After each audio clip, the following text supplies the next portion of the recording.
Hey, this is Kurt from KSU Fitness. Welcome back. Today we're going to talk about the Kettlebell Slingshot. I've had a couple of questions about this. It's a very dynamic exercise. It's a pretty simple exercise on the surface, but it's also a timing exercise, like a lot of kettlebell ballistics. So what we're going to do is slow it down a little bit and see if we can't explain this one and get everybody trying it. So I've got a 24 kilo right here, so 53 pounds, and a 16 kilo, 36 pounds. Slowing it down a little bit with the 16 kilo. We're going to start with a single arm, single hand, and what I'm going to do is I'm going to hand this off behind the thigh. So if we got it on the right hand, I got to get it on the left. I'm going to hand it off behind the left thigh. What I like to do is drop off fingertip to fingertip. So I like to go from the center of the handle into the opposite hand. Some people I've seen try to do this by going horn to horn, and I find that it's not very well balanced. So what we're going to do is hand it off behind the thigh and then swing up to the shoulder. Don't catch, this is for demonstration purposes only. Dropping straight back down and handing it off behind the opposite thigh. Swing it back up through the hips to stop it at the shoulder. Again, I don't want to see you catch it, I just want to see you hold it. So at speed, it should look something like this. Down, around, up, swing it around, stopping it at the shoulder. Notice I'm not really catching, I'm just stopping and then dropping straight back down. From behind, the handoff. This again is where people tend to make the mistake. The handoff is just coming around. All right, so as you swing back, all you're going to do is come into a little squat, hand it off, and then pop around. The hip does all the work. There's a slight bend at the elbow or pull from the elbow in a bicep curl, but it certainly isn't excessive. The hips, with all kettlebell ballistics, do all the work. So the same thing again, all we're trying to do is keep this moving. I count them as 1, 2, 3. Some people go and 1 and 2, but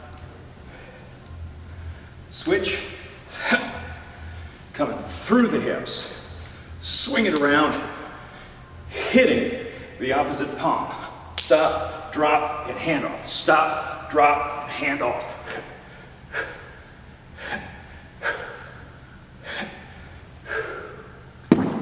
How many? A lot. Typically I'd say a set of 20 is a good place to start. That's 20 total or 10 on each side. The nice thing is, as you get better at this, you can begin adding to it. One of my favorites is a kettlebell slingshot to snatch. So what you're doing is a slingshot, drop, and then up and overhead. Real simple, nice little set of 10. This is what it looks like.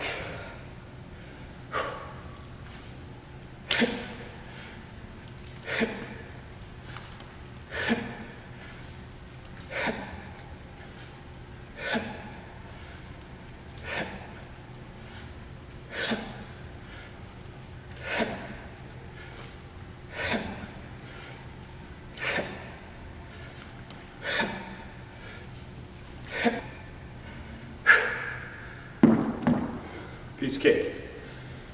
So again, that handoff, that's the tricky part.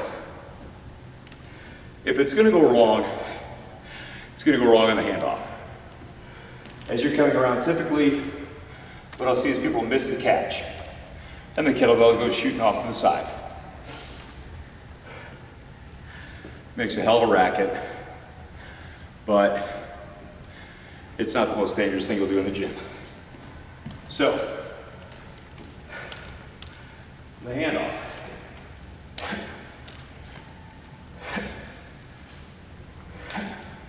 Drop it in, fingertip to fingertip.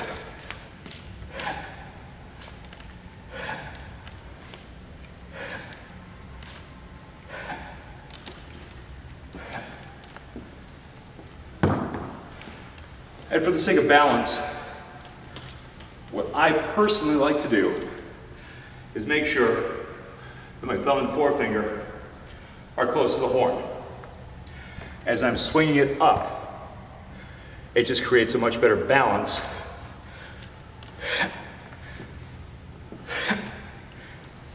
And it's more comfortable. So hopefully I've been able to pass on some instruction, give you some ideas on how you can make this exercise part of your overall workout routine. It can be very cardiovascular. It's a ballistic exercise. It's a transverse exercise.